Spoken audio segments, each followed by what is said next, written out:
GamingBolt presents 15 insane fourth wall breaks that blew gamers' minds. Dear viewer, do you know I'm speaking to you through this monitor? Do you know that I know that you're sitting down or perhaps lying down? That's me breaking the fourth wall. Well, it's actually not, but luckily we have a bunch of better examples of that. Video games have the uncanny ability to break the fourth wall, to directly acknowledge the player, or to draw them into the game in some way. They do this in a variety of ways, and while some are subtle about it, others relish in making the player an active part of the game's narrative or setting. Like some of these games, for example. Spoilers ahead. X-Men 1993, Restart Your Genesis. When you reach the Mojo Crunch stage and defeat the level's boss, you'll be asked to restart the computer. However, you would actually need to soft reboot your console to proceed ahead.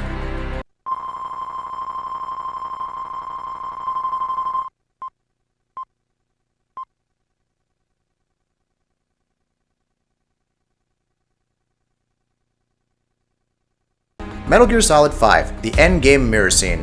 Metal Gear Solid 5's ending is controversial, mostly because of the way it breaks the fourth wall.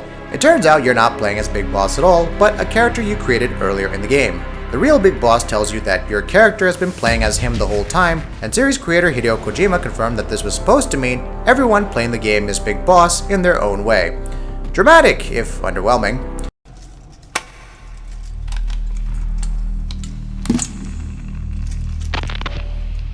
Now do you remember who you are, what you were meant to do?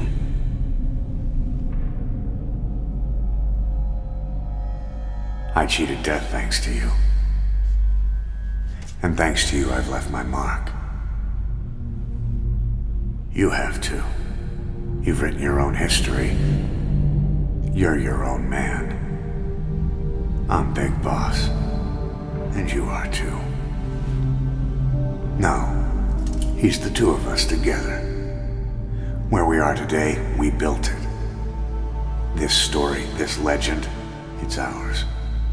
We can change the world and with it the future. I am you and you are me. Carry that with you wherever you go. Thank you, my friend. From here on out, you're Big Boss.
Monkey Island 2, LeChuck's Revenge. Calling the developer. Not every game breaks the fourth wall to terrify you. Some use it for comedic effect. Monkey Island has always been a great example of this.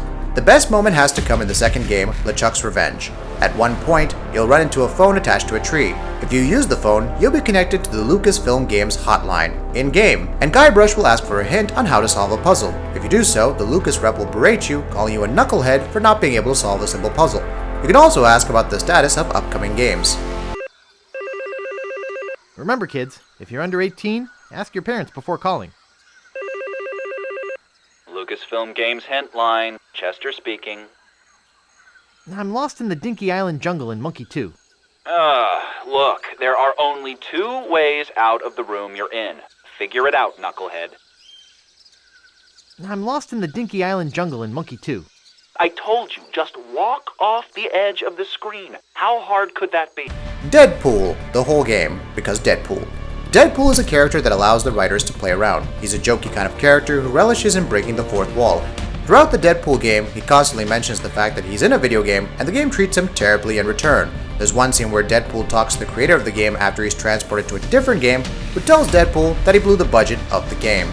Well, here we are, the moment of truth. Can you believe it? You know, I wasn't sure how you do, but gotta say, you crushed it. Well, we crushed it. We make an amazing team. Nearly brings us to tears. We should do this more often. We thought it'd be better for the game if we did it this way. You know, giving you the glory after we did all the work. Just push your button to execute our...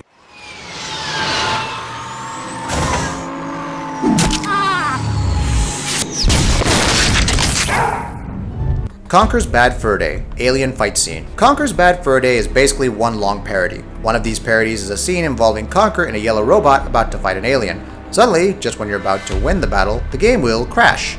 Conker will jump out of the robot and complain that the game locked up. He'll then turn to the camera and start talking to the programmer behind the game, telling them that they need to fix the game and promises not to tell anyone if they weaken the alien. The programmer, typing to Conker, will agree. What's going on? Is this a joke? The game's locked up.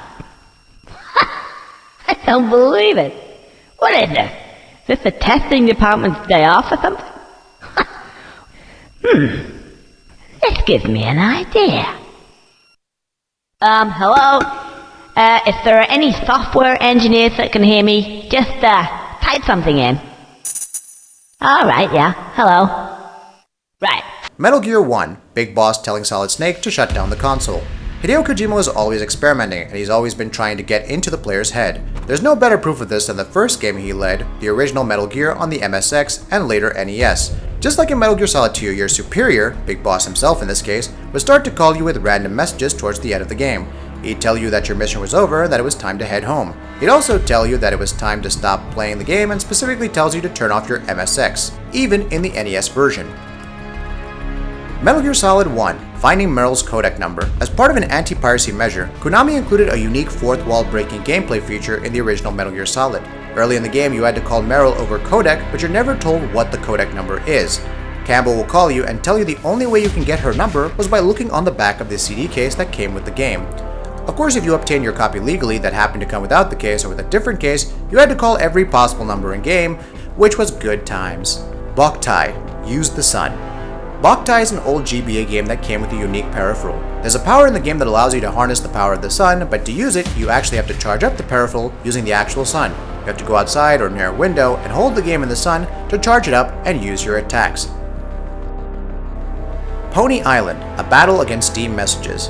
Pony Island is an indie hit very similar to Undertale in that it's all about messing with the player's expectations. It looks like a happy-go-lucky kids game, but in reality, that's just a cover for what lies beneath. At one point, you'll run into a battle against a boss that will try to distract you by using Steam's messaging system. He'll send you little warnings and pop-ups and Steam achievements that will distract and belittle you, and you have to turn off the notifications to beat him. StarTropics, dip your instruction manual in water. StarTropics is a forgotten little NES game with an interesting copy protection scheme. Most games at the time fought piracy by putting a code in the instructional booklet.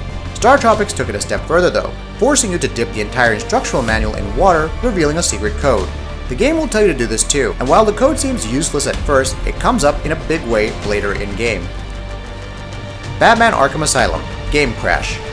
Near the middle of Arkham Asylum, Batman will start to feel funny. You don't think much of it at first, at least not in terms of anything affecting you, but then the game starts to go funny and it glitches out.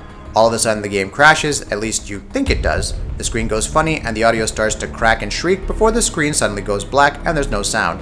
All of a sudden, Batman wakes up and the opening scene of the game is playing again, with the Joker being rolled off into the asylum.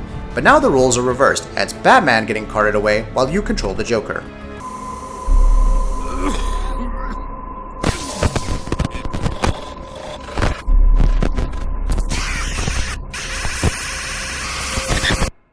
Spec Ops The Line, loading screen messages.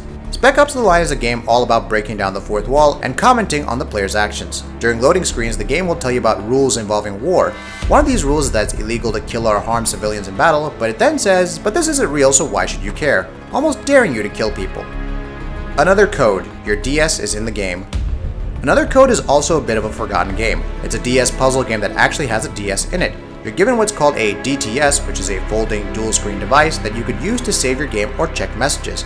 You also use the DTS to solve puzzles, such as blowing into the microphone or folding it closed. Does that sound familiar? Sonic the Hedgehog, Sonic's Impatience. In the original Sonic the Hedgehog, if you put the controller down for whatever reason without pausing, Sonic will get impatient with you, the player. He'll tap his foot with an annoyed look on his face, he'll check his watch, and he'll also stare at the screen, looking angry and peeved that you left him standing there with nothing to do. Which is funny because that pretty much sums up his whole career at this point. Max Payne, graphic novel rabbit hole.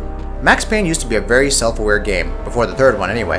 The original game used graphic novel style cutscenes to tell its story. At one point, Max gets a letter from someone that tells him he's in a graphic novel.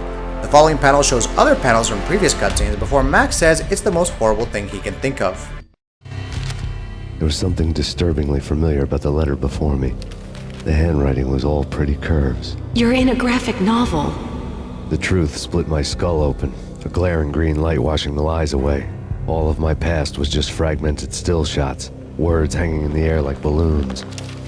I was in a graphic novel. Funny as hell.